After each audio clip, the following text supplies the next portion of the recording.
Dear Excellency, dear distinguished guests, it's my pleasure and honor to be here and to moderate the panel, People and Urban Spaces. About 66% of the world population is estimated to be living in cities by 2050. And a great part of them will live in megacities. As of today, 7% of the world population lives in megacities already, which accounts for 15% of world's GDP. Cities, as we all know, are critical spaces for businesses, creativity, innovation, trade, and human activity in general. They embody the promise of a business and better life for millions moving from rural areas and truly consist in engines for economic growth. Most of today's and future challenges and opportunities associated to infrastructure development are related to cities. In general, big cities situated in developing nations are crowded and desperately need to increase the availability of housing, sanitation, transportation, energy, and other types of infrastructure. The demand for urban infrastructure will be further expanded with the new urbanization wave we already experienced at the moment in Europe, and we will experience in the near future. Technology can definitely help us to understand and interfere the way in which cities are configured and operate, from planning, design, to operation. Information technology tools are becoming prevalent in urban interventions. But technology alone will not provide all the answers.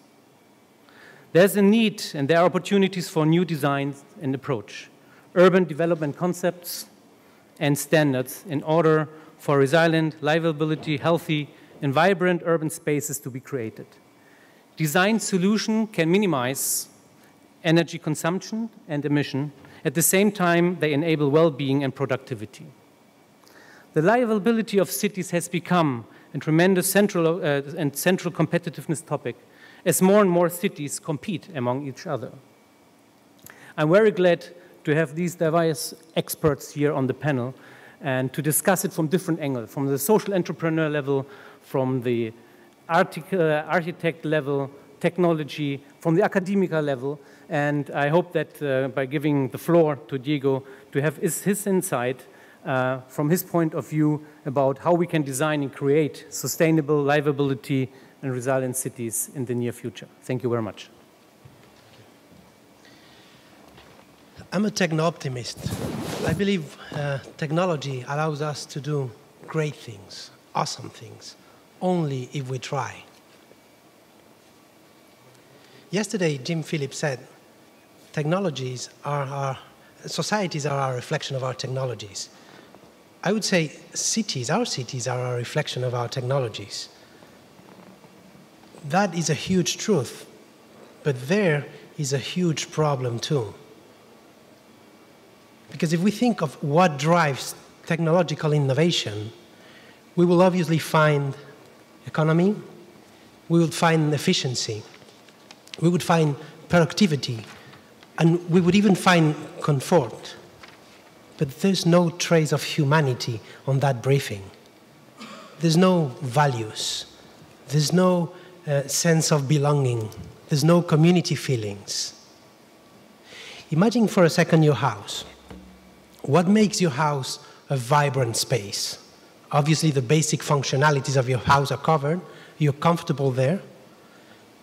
In case of my house, I'm happily married, I have 2 kids, and their presents, and their toys, and their paintings, and the paintings on the walls, and the music maybe, and all that chaos is what, the memories associated with the objects that I have, is what makes my house attractive to myself and to other people.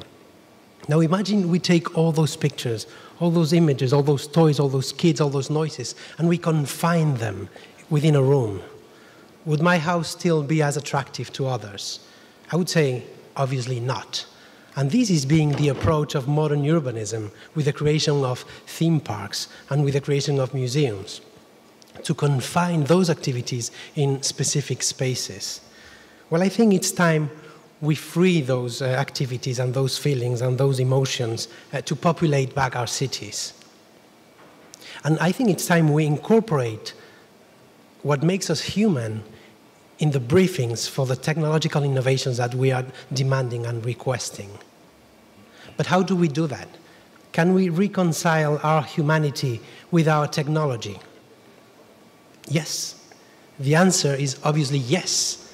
And there's a lot of people, the creative class, actually, that is working precisely on those problems. Can we become more human by means of using more technology?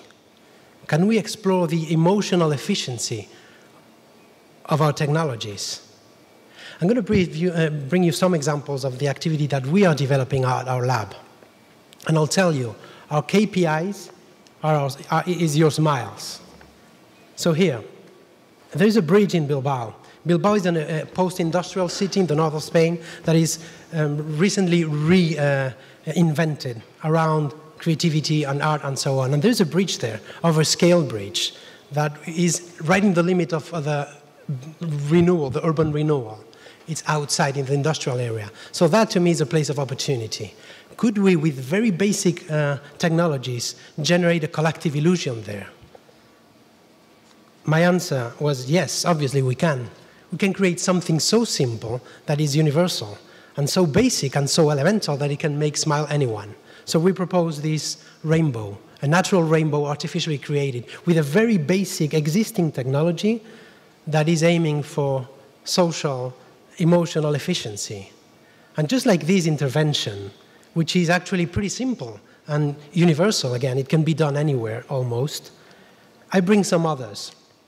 Other examples to try to express how very simple approaches can change the logic of a space and recuperate the human trace and the human emotion for that space. This is Metro Cardiogram. It's a canvas, digital canvas, very low tech, that is associated with a lot of readings in the city, and it expresses the pulse of a city. So people can participate on the levels of stress of the city in a given moment. And you can quickly understand how your city is doing overall. You can relate this interface to any variable, obviously. But it's, again, a way of communicating and exposing data for creating a general feeling. Another universal way of connecting cities is using the universal language, like the salutation. This is universal. It doesn't need translation. So can we create canvas to connect two cities using this universal language? And this is the proposal behind this concept. The Toccato is just a screen to be touched, a dual screen that connects this city with New York City, with Berlin, with other cities in real time. In a very simple, basic way, we are connecting communities, letting communities knowing of the existing of each other. These principles can be applied to architecture, obviously. And this is what we do, too. But it's not only about the aesthetics of it. It's about the outcome of it. Because we believe if we create the right connections, we're going to create the right outcomes. If we are able to create emotional connections around people, we will be creating the right bonds. And if we do so, we can expect the right outcomes to emerge by themselves. Just like the example of the chalk and the diamond. The exact same people, the exact same atoms, but they are just connected in a different, more meaningful manner. And so the output is completely different. Thank you very much. Ghassan wants to give his point of view about urbanization trends. If we take a look at the world since the 60s, this is just a kind of interactive chart. It goes year after year in 10-year blocks as the population of urban regions or cities increases in the world. This shows a sample of different countries where the urban population is reaching a significant scale. And as you can see from this graph over time, the percentage of people in those countries living in cities has increased significantly. The US in the 80s reached a point of 70%. China, by 2050, will reach that point. Different countries at different stages, for example, UK, France, Mexico, Brazil, etc., reach that point at the turn of this century. So effectively, this is clearly a trend that's almost irreversible as countries and economies develop. The question is, when we talk about urbanization, is urbanization happening by having more people going to existing cities? Is it happening, and do we want it to be, urbanization in really well-developed cities, in good environments, and in competitive cities that have a role at the global stage? Or urbanization with the images of slums and poverty and lack of inclusion? That is the big question that we need to be addressing over the next 15, 30, and 40 years. In the next 30 years, humanity will develop infrastructure, in fact, more infrastructure than it developed in the last 4,000 years. You can see how much investment has to go into developing urban spaces and cities. A place like the Kingdom of Saudi Arabia would reach that stage by 2030, which effectively means Saudi Arabia needs to have about 10 cities that house approximately, on average, 4 million people each by 2030. So, and that's just an example because we're in Saudi Arabia today. How can that be achieved while maintaining a good environment, while creating enough jobs in these cities, while diversifying the location of these cities so that we, as we heard in the previous panel, we have enough decentralization in a certain economy to allow for balanced development across the country. So the big question here is, with these countries, particularly the emerging markets and developing markets and economies, how can those markets create the right urban spaces that are decentralized enough and not completely focused and centralized in one place, that have the right quality of life and the right competitive constituents? That's urbanization, and hopefully it will be defined in such a way, and work being done on developing cities would be geared in that direction. The second point I wanted to make is that we don't have to necessarily always create new cities. We've seen this phenomenon happening, for example, in China and other places. But existing cities that have history, that have culture embedded within them, can be expanded. Their infrastructure can be enhanced and improved and developed in order to attract people, in order to create a competitive environment, but a livable environment, a sustainable environment. So it could be a combination of developing new cities, but also developing the existing ones and growing them, because they also tend to have spirit, tend to have culture, and tend to have a heritage that could be part of the living attractiveness of a city. Thank you. Thank you very much.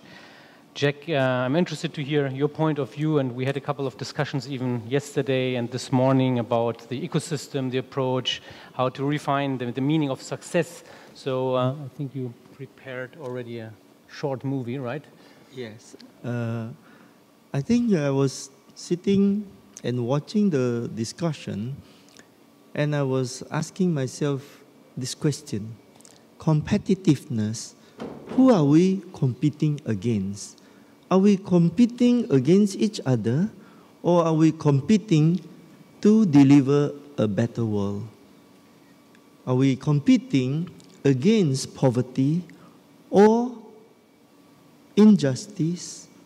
Or are we trying to grow a fairer and more equitable society so that we can all be happy and live in peace? So I want to show you a little video about a new vision of how we can bring forth the 4 billion poor and low-income people called the base of the pyramid, and this vision of how we can create a better world where we can all have more customers and also bring them out of poverty. Please watch the video.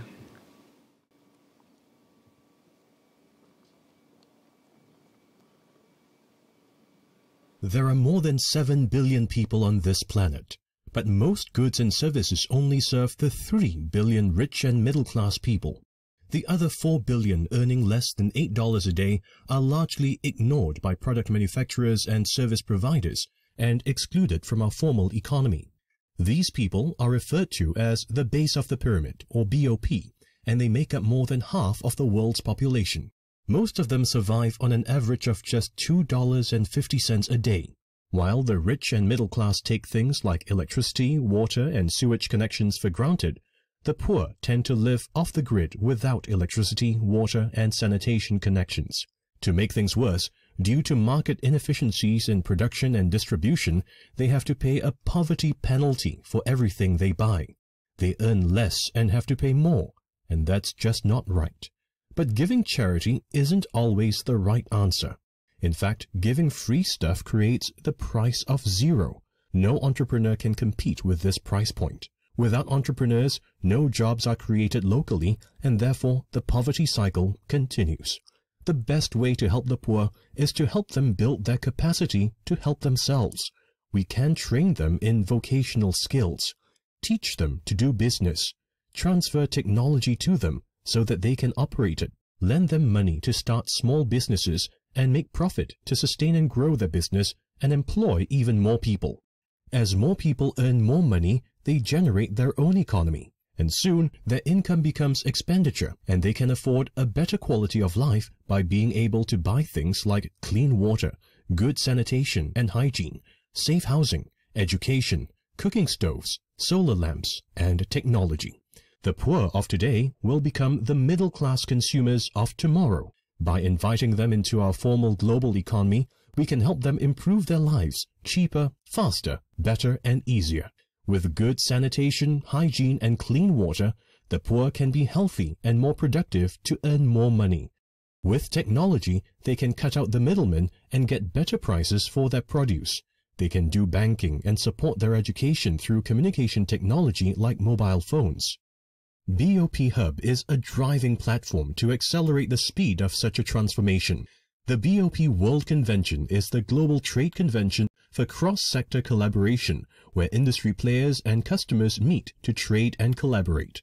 As businesses, funders, NGOs, social entrepreneurs, academia, governments, and technologists converge to compete to serve the poor as customers, we create an efficient marketplace where everyone forms part of a sustainable ecosystem. Just like nature has zero waste, this BOP ecosystem connects supply to demand efficiently, modeling local resources to create livelihood and generate income, while delivering products and services that improve the quality of life for people. The BOP Hub Accelerator program will map, match, and motivate your individual effort into a synergized group effort so that companies and individuals can grow their impact without growing their overheads.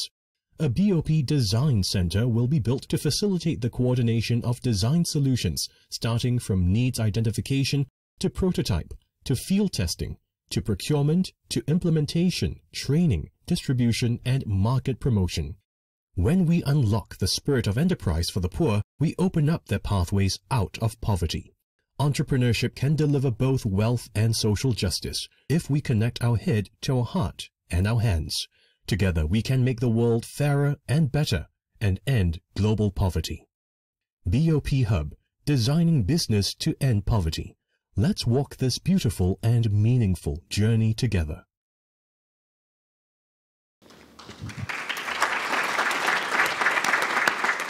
Thank you. So I was very privileged to be born poor in a slum in Singapore. I was born in 1957, and at that time, Singapore's dream was to be as rich as Sri Lanka. After 1965, when we were an independent country, we were a very poor country. And in 25 years, our Prime Minister Lee Kuan Yew transformed this very poor country into the third richest country per capita in the world today. The way we do it is we have no energy, no water, no land, no food. We have only a port city. And with this port, we create a lot of solutions. When we have no water, we create water and we can export water technology today. Because we have no land, we're very good at city planning. Now we are building cities, consultancy in China, in India, maybe this city as well. A lot of technology are learned. When you have a problem, you overcome it, it becomes a solution we can share with everybody.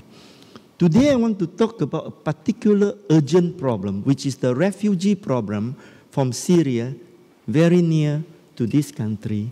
They are rushing into an urban area in Europe. When I visited Zatari refugee camp in Jordan and came back, and Prince Hassan asked me, so what is your comments? And I say, well, President Assad has given you a fantastic present, 1 million entrepreneurs. You should use them to become job creator, and they will generate income, which will allow you to buy oil, energy, and with energy you will get water. And when this refugee becomes jobs creator rather than job seeker, you will not have xenophobia. And then people will be very happy with each other. And yesterday I spoke to our German friend, and he says, actually it's very good for Germany because we have 80 million people, and later on we'll have 50. Now is the right time to take the Syrians and to balance up our shortage of manpower. If you look at America and Australia, how does these countries grow? By talent attraction. They have to work one by one to get green cards, to get business migrants to come into their country, to build their country. In this case, the Syrian president has given you directly entrepreneurs without going through the whole process. Immediately you get bulk delivery.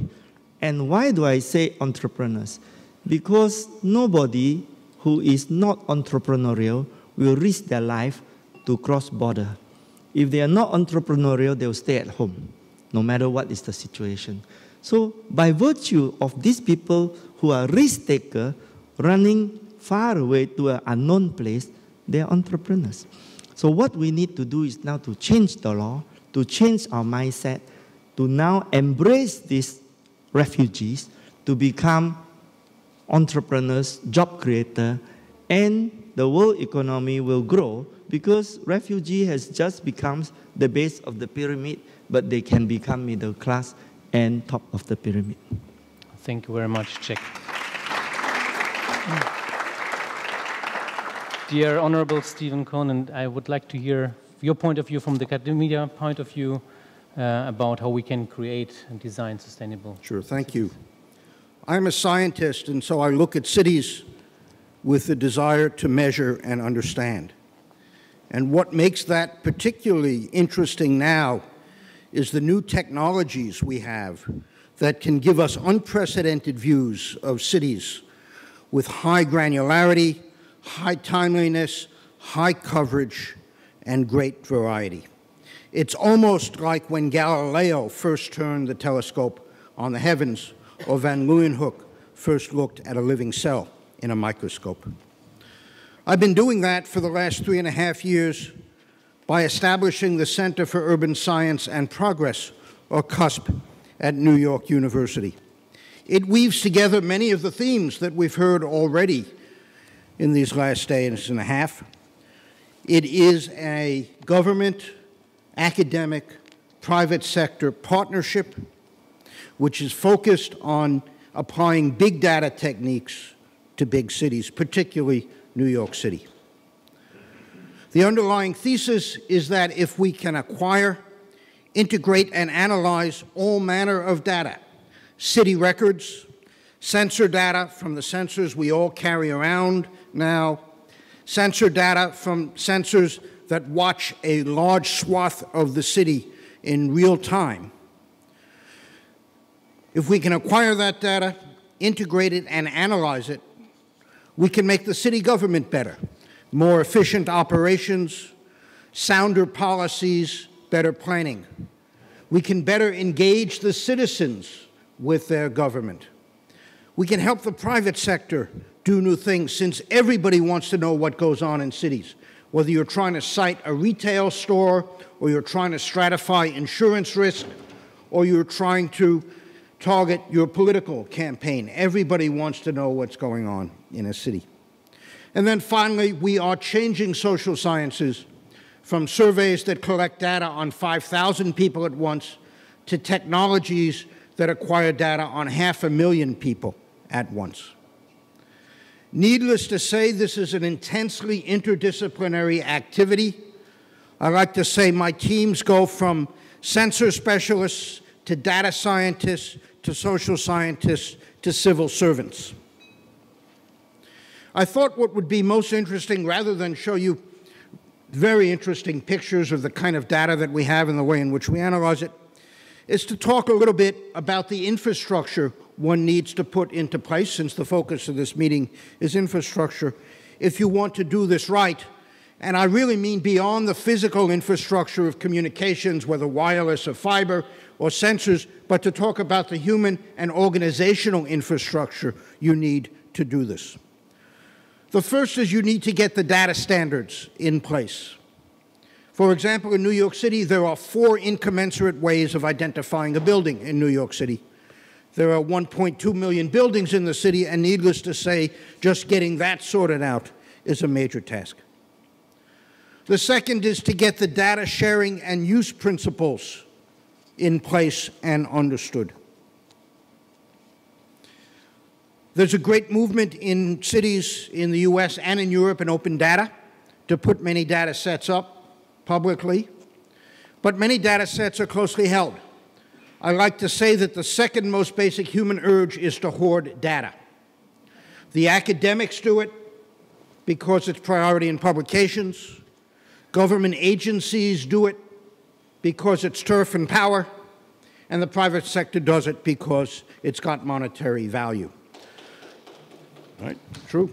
So establishing from the beginning a culture in which within the government agencies and then between the government and other stakeholders, one shares this data with appropriate restrictions would be very important.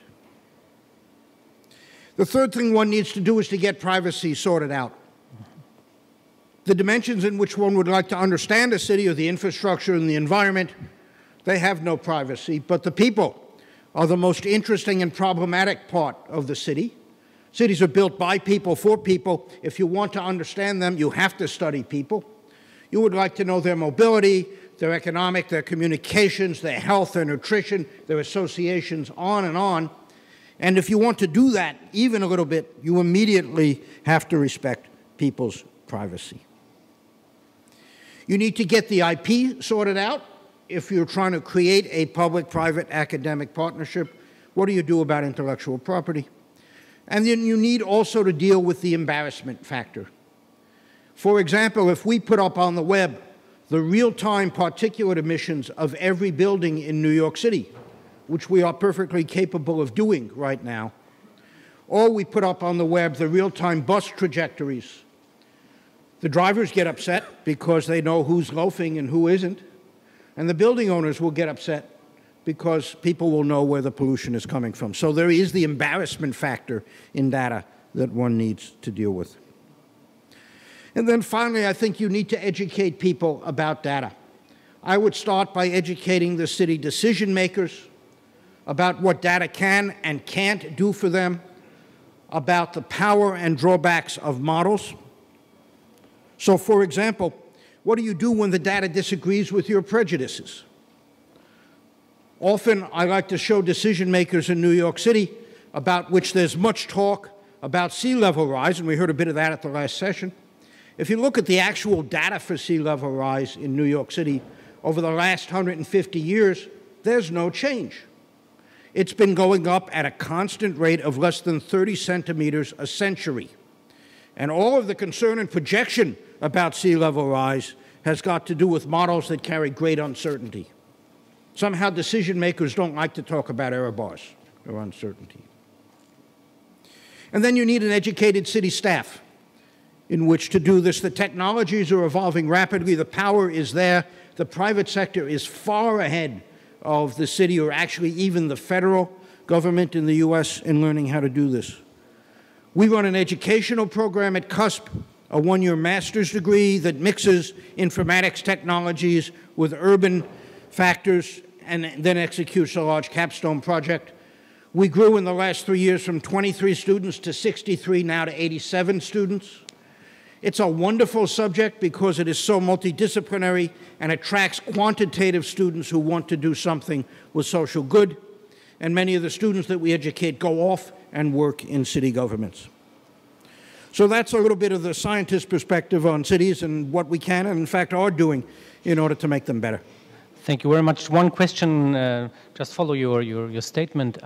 Can you name one city in the emerging or developed world that has excelled in terms of the technology, the data they used for smart city? You know, the ones that stand out in my mind in the broader world are Singapore and Barcelona in this dimension. In the US, I would say New York City, Chicago are starting to move very strongly in this direction.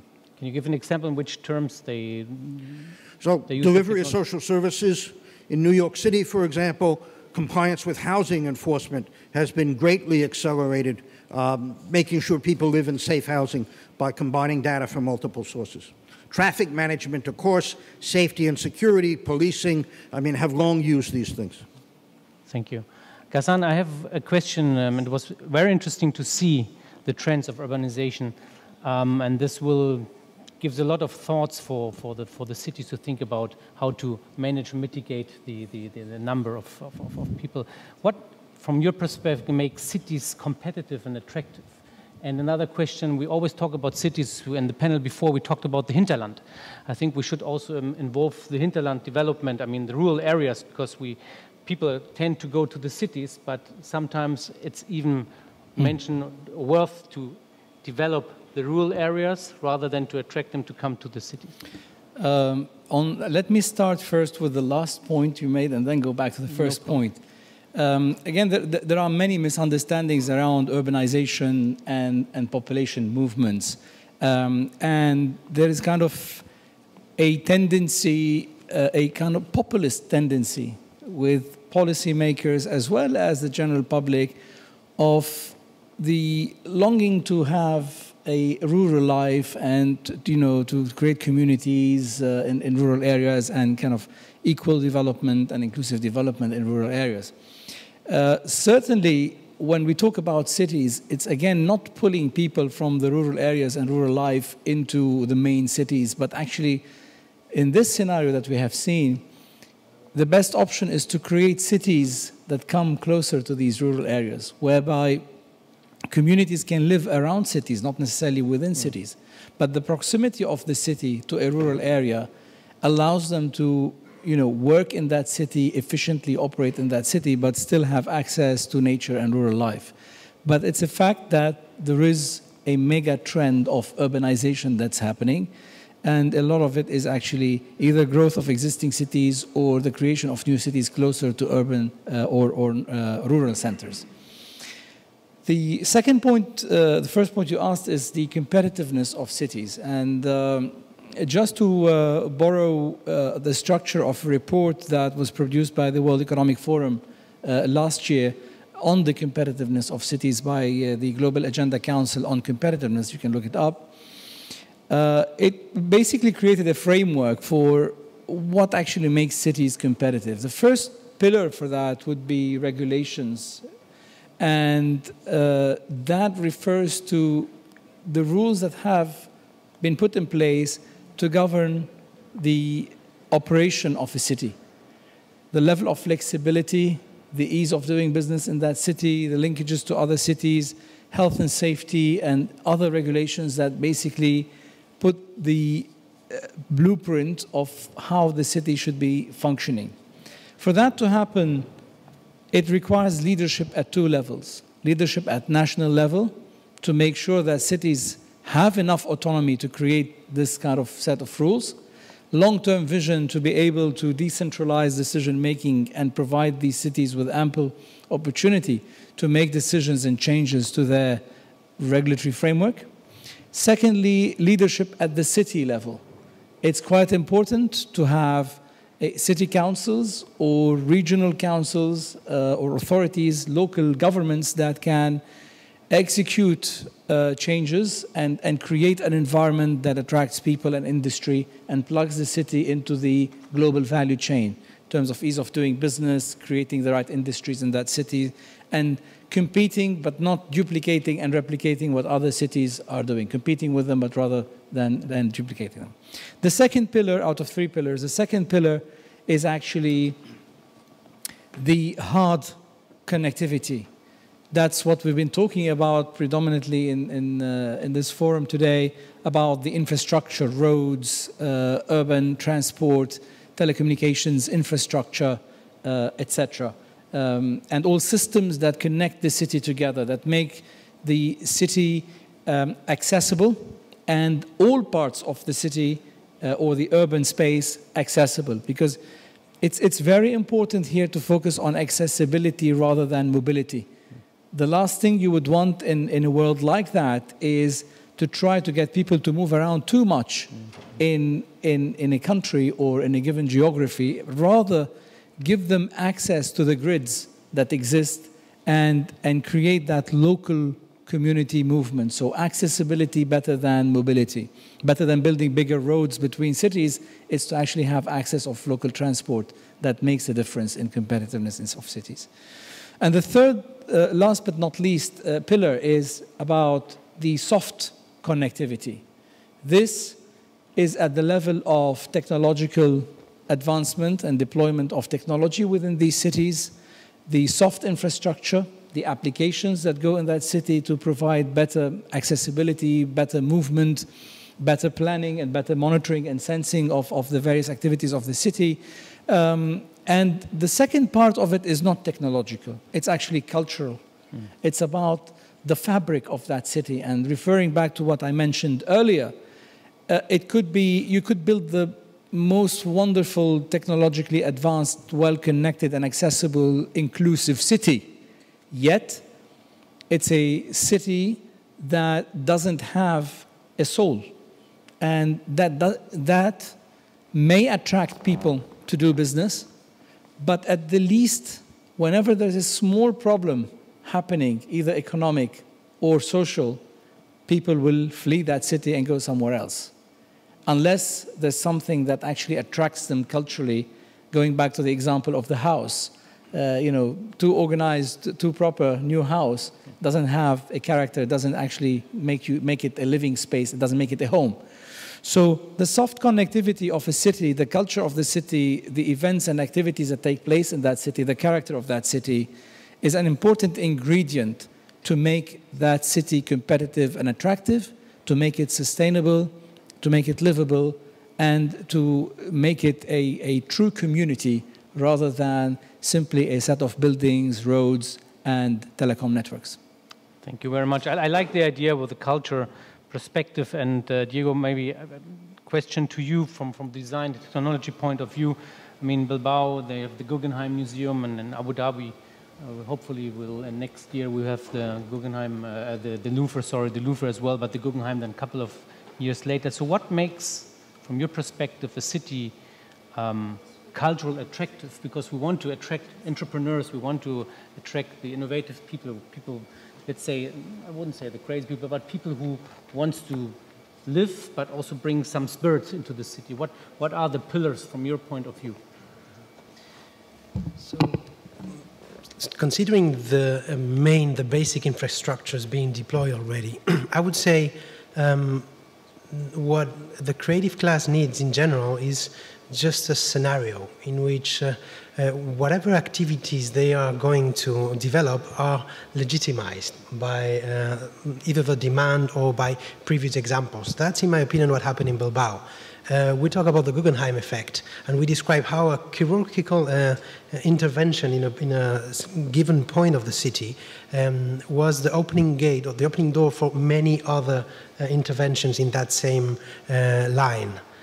So one, the big one, legitimated for the other activities. And I think the creative class basically needs that kind of legitimation. And that often comes via the sophistication of the demand. I mean, if the house that I can design for you is really awesome, amazing in terms of sunlight, in terms of, I don't know, privacy, in terms of materials, but you don't demand that, if you don't appreciate that, we're just not going to work as a client provider.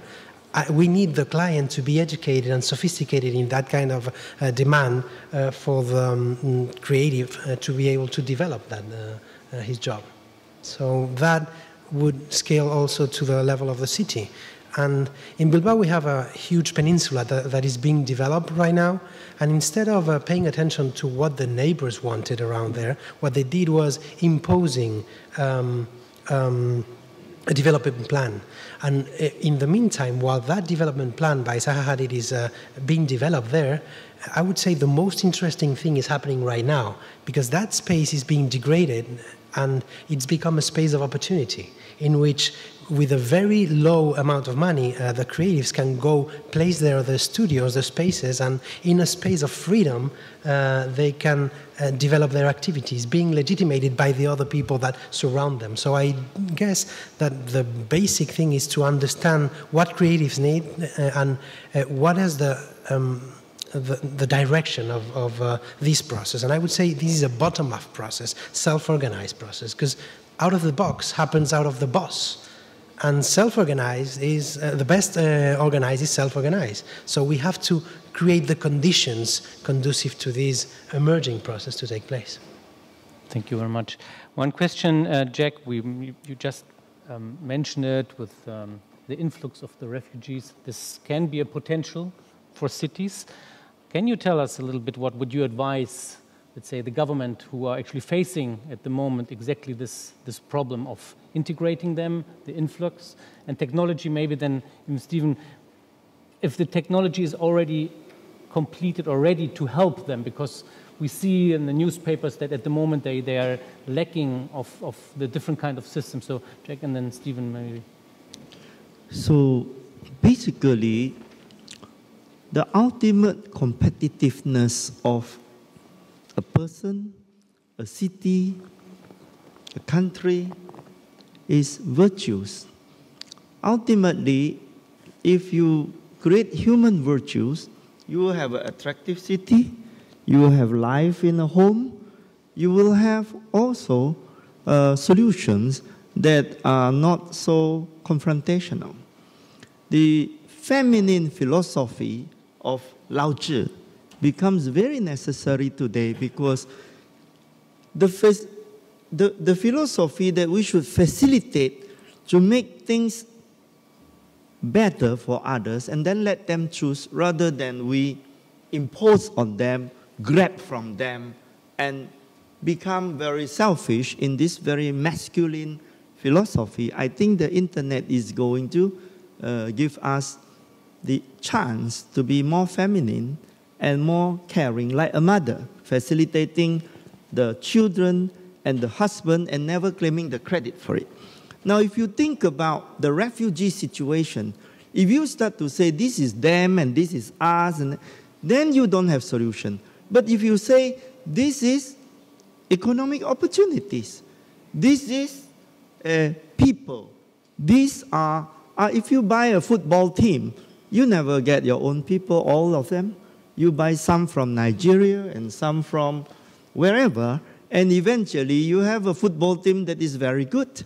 The globalization can be transferred in the refugee situation where you are thinking, these are people who are actually coming to contribute wealth to my nation. And once you start to think differently, today the law is very old, very archaic. If you go to the UNHCR law, they say, if you come to a refugee camp, you cannot work, you cannot run business, but you can sit down, do nothing, and I will give you food, and I will give you water and housing. How would a human being survive if he's completely not used?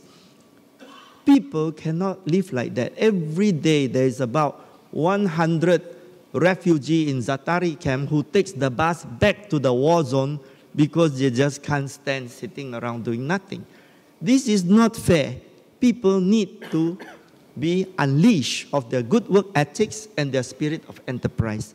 So if we are able to create this kind of mindset, then we start to see value in all human beings, and then we start to let them create their own solution by facilitating. Thank you very much. Stephen, what technology and data solution can be adapted in the current situation in these countries too? Yeah, so look, first statement is that technology by itself is not a solution, and the real problems are the higher level social issues that were just articulated. But I think, one can have technology help a bit. The problem, in my mind, of the refugees is not so different than the problem of the very poor in many cities, whether it's the undocumented immigrants in the US or the poor people in India, et cetera, et cetera.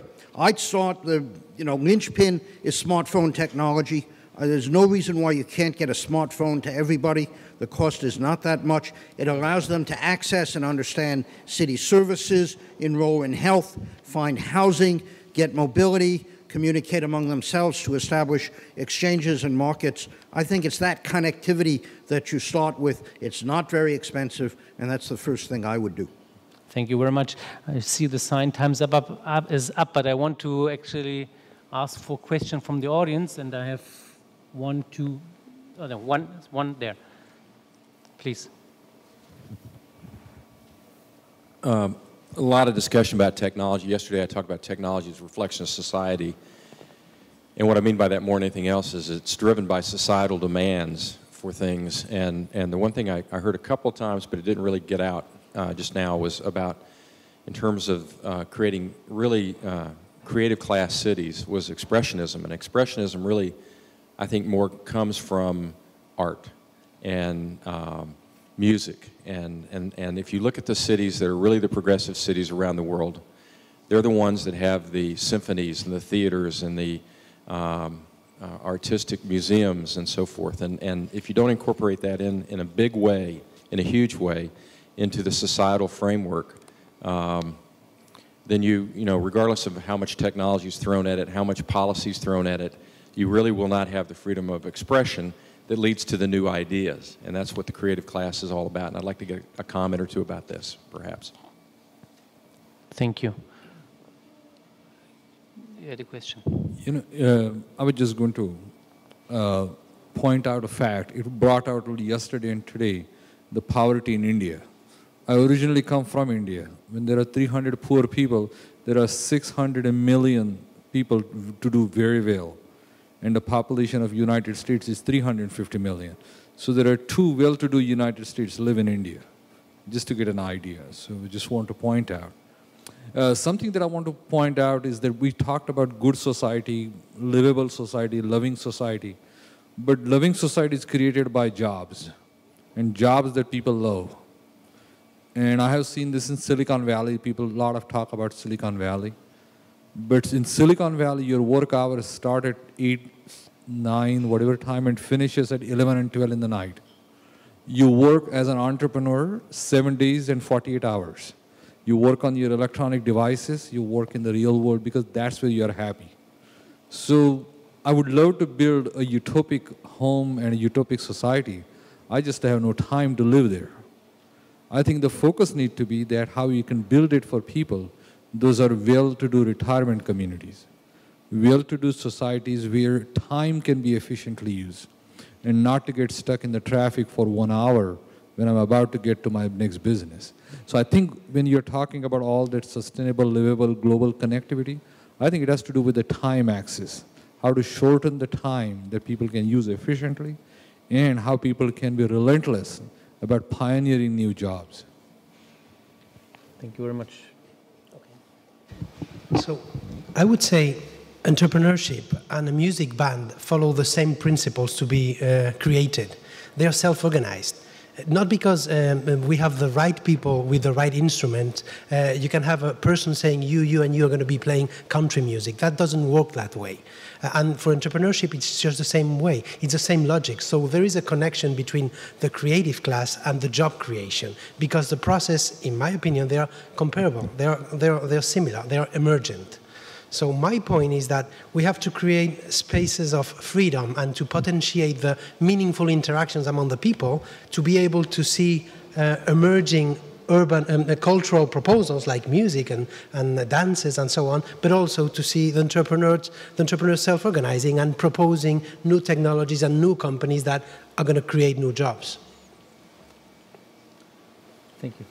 Jack. Yeah, I think that there's something wrong with the way we design the incentive system of this world. For example, if you have more money than me, you're supposed to be a smarter, wiser, better-looking person than me. I don't think so. I don't think so. Basically, what we are doing is we are using money as the measurement of a good human being. But it's not true. I think what we need to do is to redesign relevance as the symbol of success. So are you more relevant to more people? I wrote an article recently in Huffington Post that Malala is a billionaire and Donald Trump is not. Because Donald Trump has $5 billion, but he's not very relevant to most people. But Malala don't have money, but she's very relevant because she said all girls should go to school, and she resonates with more than 1 billion people. So such people are billionaires, and the other one, he just have money. So if we are able to redesign the incentive such that people are more relevant to others, I think society starts to change. This arrogance, this hubris, this basically anyone who wants to show off is having terrible inferiority complexes. So because they are afraid that they are not noticed, that they have to show off. So what we need to do is to create confident society that people can start to love each other. And we incentivize that, and the world will be much better. Thank you.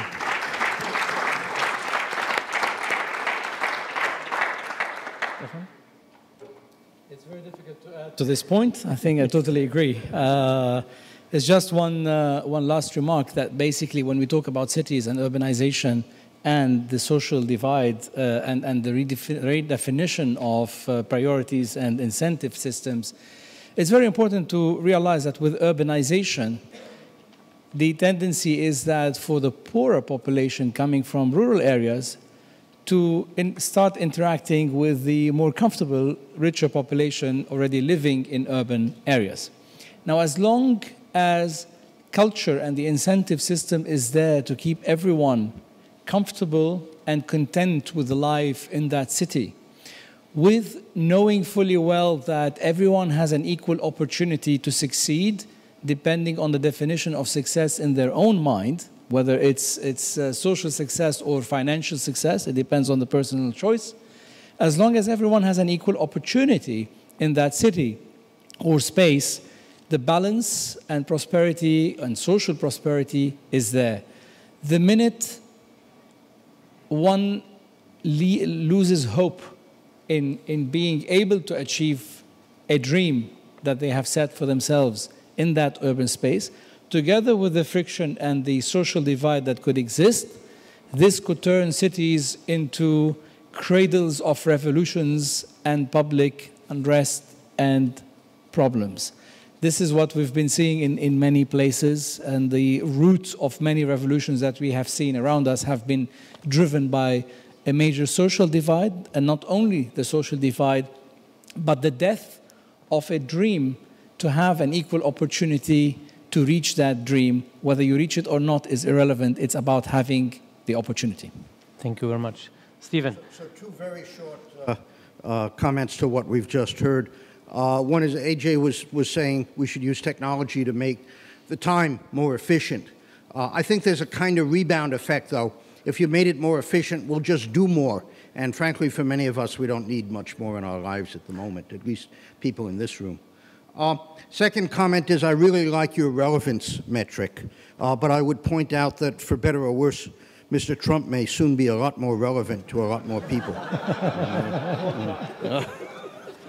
Thank you very much. The time's already up. I would like to say thank you very much for participating, and I hope this is just the initiation of a lot of talks following after, because we created an email exchange in the last couple of days talking about this topic, and I hope really we will talk a little bit later and with the audience. So thank you very much, and a warm applause to you. Thank you very much.